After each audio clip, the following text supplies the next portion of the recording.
लेकिन उन्होंने बोला कि मैं आज़ाद हूँ, आज़ाद ही रहूँगा, कभी गुलाम नहीं रहूँगा। उन्होंने वैसा ही किया।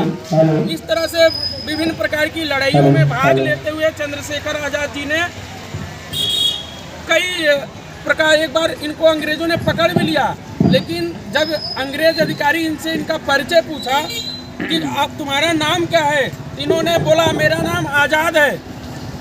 तुम्हारा पिताजी का क्या नाम है? इन्होंने बोला मेरे पिताजी का नाम स्वतंत्रता है। बोला कि तुम्हारा घर कहाँ है? उन्होंने बोला मेरा घर जेल है, कारावास ही मेरा घर है। फिर पूछा तुम्हारी माता का क्या नाम है? इन्होंने बोला मेरी माता का नाम भारत माता है। भारत माता की जय, भारत माता की जय, वंदे मातरम। ऐसे भारत माता के वीर सपूत हुए जिन्होंने देश के लिए अपना नाम आजाद बताया, अपने पिता का नाम स्वतंत्रता बताया, अपना घर कारावास बताया, अपनी माता का नाम भारत माता बताया। यानी हम आज भारतवासी भी वसुधैव कुटुंबकम कहा भी गया है। हम सुभाषित बोलते हैं हिंदवः सोदरा सर्वे हिंदू न पतितो भवेत्, मम दीक्षा तम रक्षा, मूल मंत्र समानता। हम सभी भारत माता की संतान हैं, हम सब सहोदर भाई हैं।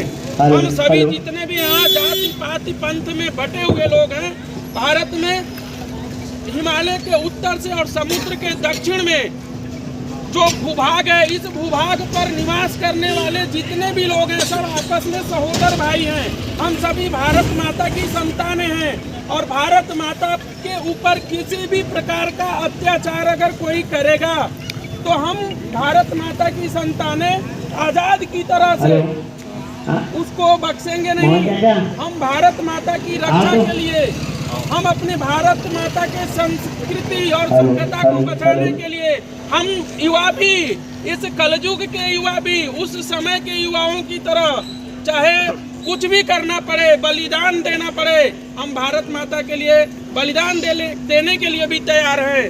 भारत माता की जय, भारत माता की जय, भारत माता की जय। आज संकल्प लेने का दिवस है कि अगर हम चाहे जहाँ भी रहते हैं, हमारे आसपास में अगर कोई भी विधर्मी, कोई भी भारत माता के खिलाफ अत्याचार फैला रहा हो, किसी प्रकार का हमारी संस्कृति और हमारी सभ्यता को तोड़ने का कुंठित प्रयास कर रहा हो, तो ऐसे अत्याचारियों को भी हम लोग नहीं छोड़ेंगे। हम सभी आपस में भाई हैं, हम सभी भाई मिलके ऐसी शक्तियों का क्या करेंगे, विनाश करने में पूर्ण रूप से एकजुट होकर सभी प्रकार के आपस की, पहले लोग क्या करते थे, हम सबको आपस में फोड़ने का काम किया, आपस में करने का काम किया, हमको विभिन्न प्रकार के भेदभाव बता करके अलग कर दिया, ताकि ये बहुत बड़े हैं, ये सब आपस में भाई है, भाइयों को तोड़ दो, आपस में टूटे रहेंगे तो हम अपने वाला,